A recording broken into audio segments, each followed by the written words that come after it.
আসসালামু আলাইকুম। আপনারা সবাই কেমন আছেন? আশা করি সবাই অনেক ভালো আছেন। কিন্তু গরম তো একটু বেশি পড়ছে। ভালোর মাঝেও একটু কষ্ট অবশ্যই হচ্ছে। তো কিছু করার নাই আমাদের, যেহেতু ঋতু ৬টা ৬ রকমভাবে আসবে, এটা আমাদেরকে মেনে নিতেই হবে। তো যাই হোক, আপনাদের বৈশাখ কেমন কাটলো? অবশ্যই জানাতে ভুলবেন না কেউ।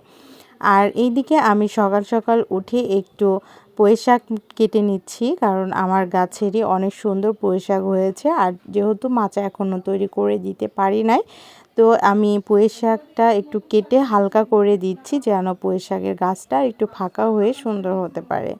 তো এইদিকে আমি রান্না করব। রান্নার জন্য এখানে মিষ্টি কুমড়া নিয়ে নিয়েছিলাম। মিষ্টি কুমড়াটা খুব সুন্দর ছিল। তো মিষ্টি কুমড়া দিয়ে পুঁইশাক দিয়ে খুব মজা লাগে এবং আমাদের বাসাতেও অনেক পছন্দ করে। আর এইদিকে অনেকগুলো ইলিশ মাছের লেজ জমে গেছিলো, তো ইলিশ মাছের লেজটা একটু ভেজে ভর্তা করব বলে ভেবে নিয়েছিলাম। তো এই জন্য একটু ইলিশ মাছগুলো ভেজে নিচ্ছি। একটু ভেজে নিলে কিন্তু ইলিশ মাছের ভর্তাটা বেশি ভালো লাগে। যাই বলেন, ইলিশ মাছের ভর্তা তো খেতে ভালো লাগে, কিন্তু যখন কাঁটাটা বাছতে হয় না, তখন না একটু কষ্টই হয়। তো আমার তো একটু কষ্ট লাগে, আপনাদের কেমন লাগে আমি জানি না, তবে কষ্টের ফল সবসময় ভালোই হয়ে থাকে। এই ভিডিও ক্লিপটা আমার কিন্তু পহেলা বৈশাখের আগের দিনের, তো বৈশাখ ভাইবসটা এখানেই পাচ্ছিলাম যখন ইলিশ মাছটা ভাজছিলাম। মানে এই বৈশাখে একটু ইলিশের ছোঁয়া না হলে কেন জানি মনে হয় যে বৈশাখ মনে হয় না। তো যাই হোক, ইলিশ মাছের ভর্তাটা কিন্তু খেতে দুর্দান্ত হয়েছিল। একটু ধনেপাতা হলে আরও বেশি ভালো হতো। মিষ্টি কুমড়া পুঁইশাকের তরকারির সাথে ছিল ইলিশ মাছ ভর্তা, আর একটি কী যেন তরকারি রান্না করেছিলাম, আর এর সাথে ছিল মুরগির মাংস। কী যে মজার ছিল সেদিনকার খাবারটা। এবং মুরগির মাংসটা একবার দেখুন, এটা বড় আপুকে দিয়ে রান্না করিয়ে নিয়েছিলাম, কারণ বড় আপুর হাতের যে কোনো রান্নায় অনেক মজার হয়। তো বড় আপুকে বলছিলাম এটা একটু রান্না করেন, তাছাড়া একটু আমি ব্যস্তও ছিলাম। ইভেন বাবুর যেহেতু এক্সাম, তো এই জন্য একটু বাবুকে নিয়েও ব্যস্ত থাকছি। তো বড় আপু আমাকে অনেক হেল্প করছে। তো রান্নাটা অনেক কিন্তু মজার হয়েছিল। আর এইদিকে দুই বাচ্চা খাওয়া দাওয়া হয়ে গেছে দুপুরে, দেন ওদেরকে একটু ঘুমাতে বলা হয়েছে, তো ঘুম নাই দুইজনের চোখেই। দুইজন মিলে খেলছিল আর মজা করছিল। দুইজনের মধ্যে বন্ডিংটাও মাশাল্লাহ মাশাল্লাহ। দুই ভাই না, মনে হয় যেন দুই বন্ধু, একসঙ্গেই খেলে, সব কিছু একসঙ্গে। খুব ভালো লাগে এদের বন্ধুত্ব দেখেও। এদেরকে দেখলেও আমাদের সেই ছোটোবেলার অনেক কিছুই মনে পড়ে যায়। বাট আমরা যে ছোটোবেলা পেয়েছি, এরা সেই ছোটোবেলাটা অবশ্যই পাচ্ছে না।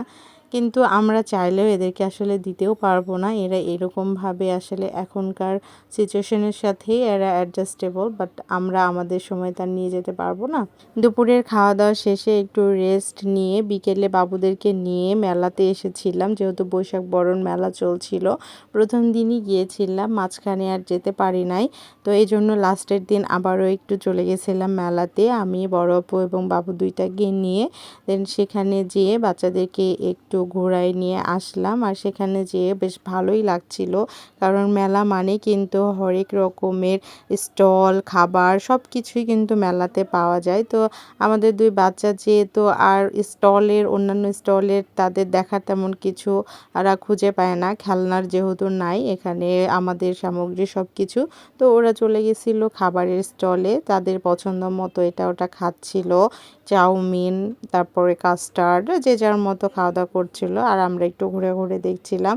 আর জলিয়াপুর মাশরুমের ফ্রাইটা অনেক বেশি মজার ছিল, তো ওটাও আমরা খাচ্ছিলাম। কালাইপুরি ছিল, খাসির মাংসের চপ খাচ্ছিলাম আমরা। তো সব নাস্তা করছিলাম, বাচ্চারাও এদিকে সুন্দর মতো খাওয়া দাওয়া করছিল। খাওয়া দাওয়া শেষে বাচ্চা দুটাকে নিয়ে আমি আর বড় আপু চলে আসি, যেহেতু ওখানে একটু গরমও ছিল আর বাবুর দুই বাবুরই পড়া ছিল। এজন্য আমরা আর সেখানে বেশিক্ষণ স্টে করি নাই। দেন আসার পথে দুই বাচ্চা মিলে জেদ করছিল ভাঙচুর খাবে। তো রাজশাহী ইউনিভার্সিটিতে এসে আবার দুই বাচ্চাকে ভাঙচুর খাইয়ে নিলাম, কারণ যতই খাবার খাওয়া যাক না কেন, এই খাবারগুলো আমাদের ছোট বড় সবারই অনেক বেশি পছন্দের। তো বাচ্চারা তার ব্যতিক্রম একদমই নাই। তো দুই বাচ্চাকে খাওয়ানো শেষে দেন ডিরেক্ট আমরা বাসায় চলে আসি। এসে ফ্রেশ হয়ে বাবুকে পড়তে বসাই, মেজোটাও পড়তে বসে যায়। তো এই ছিল আমার বৈশাখের আগের দিনের বৈশাখ বরণ বা আমার ডেইলি লাইফের টুকটাক ভিডিও। আর ভিডিওটা লং করছি না, আজকে এখানেই বিদায় নিচ্ছি। সবাই ভালো থাকবেন, সুস্থ থাকবেন, কারণ অনেক বেশি গরম, সুস্থ থাকাটা প্রয়োজন। তো আল্লাহ হাফেজ, আসসালামু আলাইকুম।